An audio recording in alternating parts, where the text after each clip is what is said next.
El Señor esté con vosotros. Lectura del Santo Evangelio según San Juan.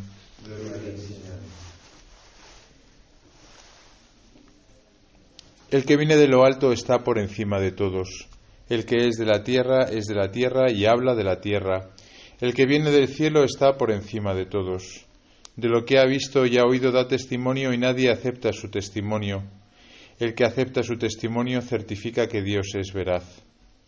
El que Dios envió habla las palabras de Dios porque no da el Espíritu con medida. El Padre ama al Hijo y todo lo ha puesto en su mano. El que cree en el Hijo posee la vida eterna. El que no cree al Hijo no verá la vida, sino que la ira de Dios pesa sobre él. Palabra del Señor. Gloria a ti, Señor Jesús. Amén. El Evangelio que estamos leyendo, como bien sabéis, después de la Pascua, es el Evangelio de San Juan. Hemos comenzado por el capítulo 3, en el que Jesús está hablando con Nicodemo. No son evangelios muchas veces descriptivos, muchas veces son evangelios pues como muy teológicos, ¿no? Por eso San Juan se le representa con el águila, ¿no? Como el que lo ve todo desde lo alto, ¿no? A veces es un poco difícil de entender, ¿no? Pero también es muy gustoso de leer porque rompe con los otros tres evangelios que, como bien sabéis, se llaman los sinópticos, misma óptica, mientras que Juan pues tiene sin duda también contenido descriptivo, ¿no? Histórico, pero también mucho contenido teológico, ¿no? Aquí le está hablando a Nicodemo en ese encuentro nocturno, ¿no? Que Nicodemo organiza para conocer a Jesús, porque le interesaba conocer a Jesús. Nicodemo, que era miembro del Sanedrín, pero como le daba miedo, pues mejor por la noche, ¿no? Que no se entera nadie. Debe ser que los judíos por la noche no salían. No sé, por aquí sales por la noche en verano, está todo el mundo en la calle, es al revés, pero bueno, los judíos no sé, no toman cerveza por la noche. Bueno, pues esto que habla hoy el Evangelio, pues quizás es un poco complicado, ¿no? Habla en torno de lo que es del cielo, lo que es de la tierra, habla del testimonio, habla de lo que habla. Quizá la primera lectura nos puede dar un poquito más de luz, ¿no? La primera lectura, que son los Hechos de los Apóstoles, que es un libro de aventuras. Este es un libro que, para empezar, la Biblia está muy bien, ¿no? No empecé la Biblia por el Génesis que os corté las venas. Empezar por los Hechos de los Apóstoles, ¿no? Que es una aventurilla ahí, a ver qué le pasa a San Pablo y tal y cual, ¿no?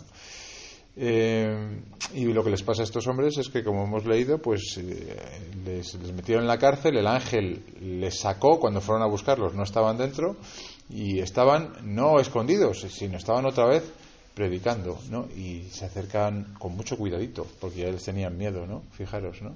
Por el que dirán, ¿no? Y todo ese tipo de cosas, por la presión del pueblo. Y entonces le dicen: ¿qué hacéis ahí predicando cuando os lo hemos prohibido, ¿no? Además queréis hacernos como dice, con vuestras enseñanzas queréis hacernos responsables de la sangre de ese hombre, para que veáis que la manipulación del lenguaje empieza ya desde hace mucho tiempo. Si no lo cargasteis vosotros, ¿quién se lo cargó? Los romanos, porque fueron ellos los que le crucificaron, pero ¿quién le llevó al final a Pilato? Y Pilato dijo varias veces que no había encontrado culpa en este hombre, ¿no? Con lo cual esto de la manipulación del lenguaje pues ya viene desde antiguo, como veis, ¿no? La respuesta es muy conocida, la respuesta que da Pedro y los apóstoles: hay que obedecer más a Dios, antes a Dios, que a los hombres. Tiene mucha tela de cortar, ¿no? Esta frase: hay que obedecer a Dios antes que a los hombres, ¿no? Mucha tela de cortar porque nosotros muchas veces hacemos un cálculo pues muy humano, ¿no? Respecto a lo que tenemos o debemos de hacer o decir. Quizá no es la prioridad de lo que Dios nos pide que hagamos o que digamos, ¿no? Sino que al principio pues nos como que el qué dirán que decíamos antes, ¿no? Lo políticamente correcto a veces es más importante para nosotros que la voluntad de Dios, ¿no? Obviamente no hay que dejarlo a un lado, ¿no? Es decir, lo primero es qué es lo que Dios nos pide y lo segundo es cómo humanamente lo llevamos a cabo. En esto Aristóteles dirá que la virtud está en el justo medio, ¿no? La valentía estará en el justo medio entre la cobardía y la temeridad, el ser temerario, ¿no?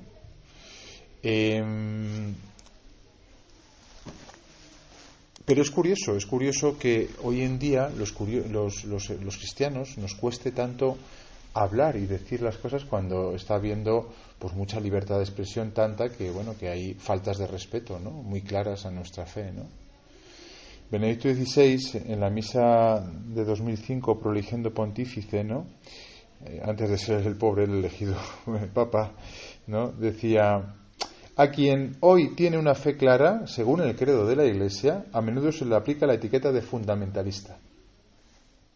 Si tú dices lo que han dicho hoy los apóstoles, vamos, claramente, mira, aquí Jesucristo es el Hijo de Dios, ha venido a salvarnos y vosotros lo habéis cargado, porque esto no tienen pelos en la lengua. O sea, acaban de decirles los judíos que le quieren hacer responsable de la sangre de ese hombre y ellos dicen: el Dios de nuestros padres resucitó a Jesús, a quien vosotros matasteis. Punto pelota. O sea, y lo sabéis perfectamente, ¿no? Nada de manipulación del lenguaje, ¿no? Si decimos las cosas, ¿no?, somos fundamentalistas. Si decimos lo que pensamos, somos fundamentalistas. Sigue el Papa diciendo: mientras que el relativismo, es decir, dejarse llevar a la deriva por cualquier viento de doctrina, parece ser la única actitud adecuada en los tiempos actuales. Si somos relativistas no tenemos problemas, claro.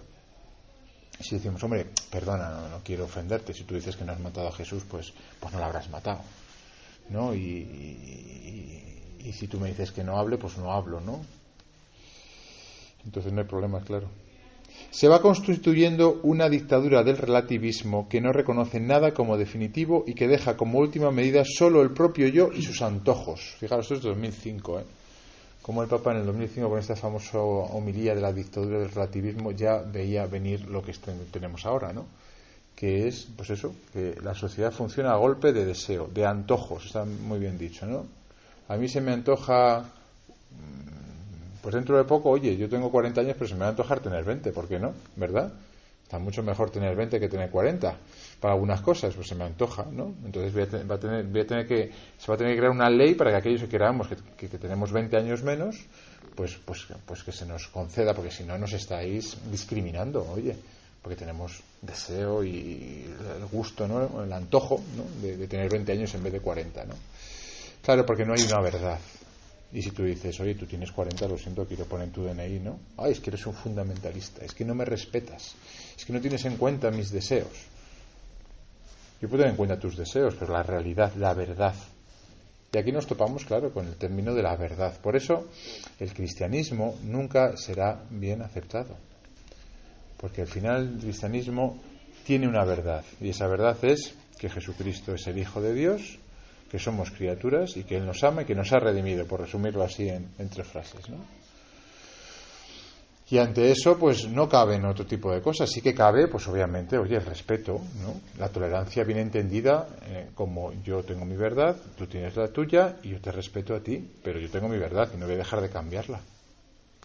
Sin embargo, hoy se entiende eso como fundamentalista. Bueno, pues lo que se ve en los apóstoles y en los primeros cristianos es que hay una gran valentía para decir las cosas, O sea, que contrasta mucho con lo que pasaba justo antes de Pentecostés. Por eso Pentecostés es tan importante, el Espíritu Santo, claro.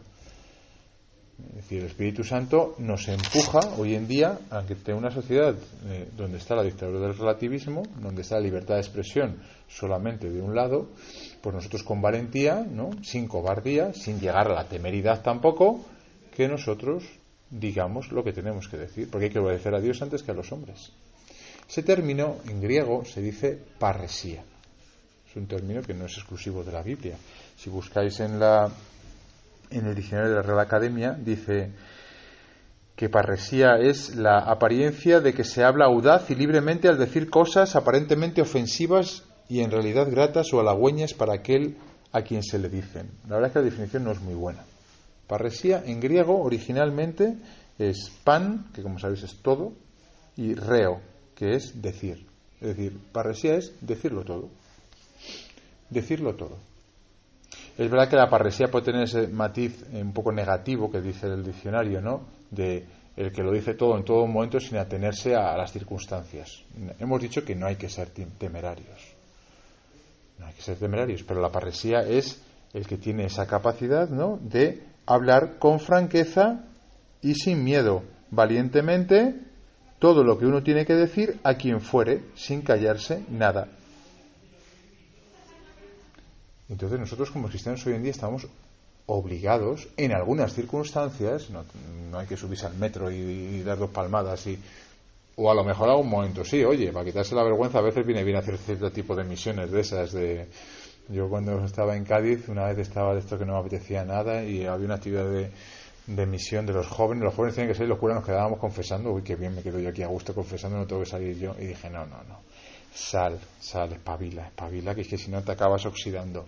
Oye, sales, hablas con dos chavales que ven unas pintas enormes y luego la respuesta dices, hombre, pues si es que lo necesitan oír y yo lo necesito decir.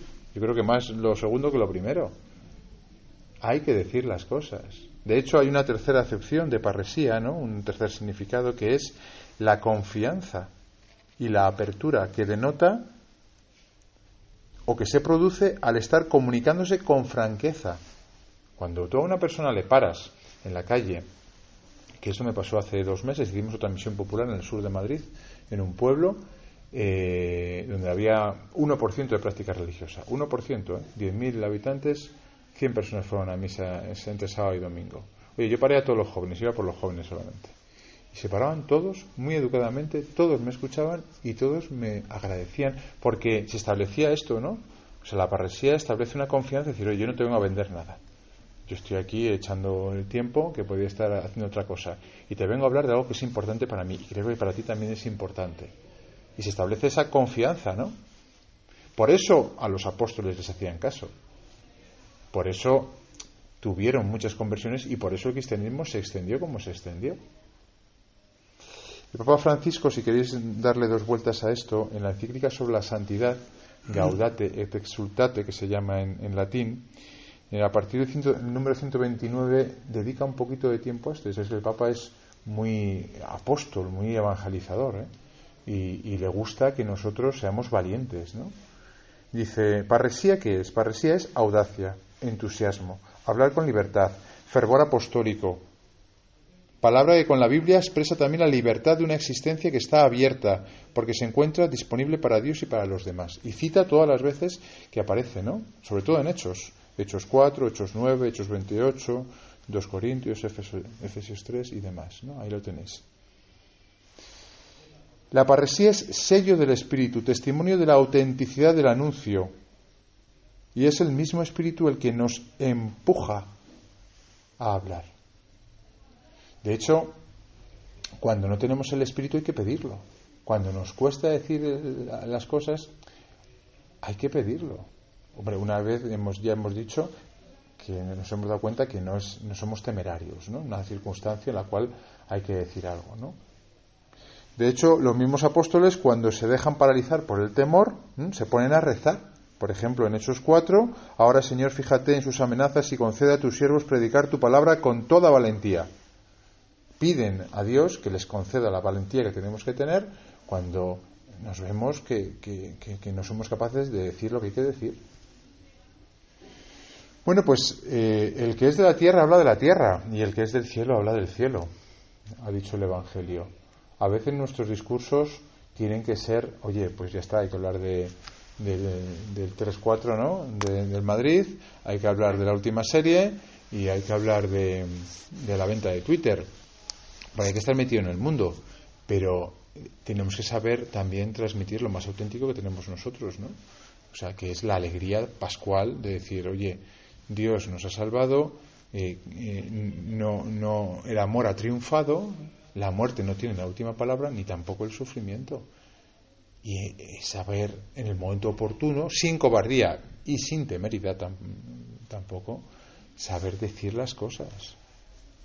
Atrevernos a decirlo todo, parresía, decirlo todo, a generar esa confianza que se genera, que también va dentro del concepto de parresía, para anunciar el misterio pascual, el querigma que llamamos, ¿no? Es decir, Cristo ha muerto por nuestros pecados, por nosotros, y Dios Padre lo ha resucitado, que es lo que dicen ellos, ¿eh?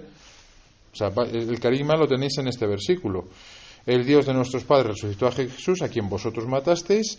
Dios lo ha exaltado, haciéndolo jefe para otorgar la conversión y el perdón de los pecados. Y de esto somos testigos nosotros. Ya está. O sea, es que es lo que nosotros tenemos que transmitir. Claro, para eso hay que ser primero testigo uno en su propia vida. Creo que todos lo somos a nuestro nivel, más o menos, según va avanzando la vida, el Señor nos va afianzando, ¿no? Mediante pruebas, ¿no? En ese testimonio que tenemos que dar de Él. Bueno, pues que nos conceda el Señor, ¿no? La palabra oportuna, ¿no? Y la parresía para saber decirlo todo en el momento adecuado. Porque el mundo está necesitando este mensaje de salvación que nosotros tenemos, del cual nosotros somos testigos y que no podemos callarnos, ¿eh? Puede llegar a ser causa de pecado. No sé si alguna vez habéis confesado esto. A mí a veces se me confiesa la gente, ¿eh? Falta de apostolado. Pues sí, claro. Es que hay circunstancias donde uno sabe que tiene que decir algo. Lo tiene claro, pero le cuesta. Se deja llevar, pues eso, el que dirán, lo políticamente correcto. Al final le hace más caso a los hombres que a Dios. Pues nada, hay que obedecer a Dios antes que a los hombres. Que el Espíritu Santo nos dé la fuerza, y la Virgen María también, que dentro de poquito, en este mes de mayo, también la vamos a celebrar especialmente.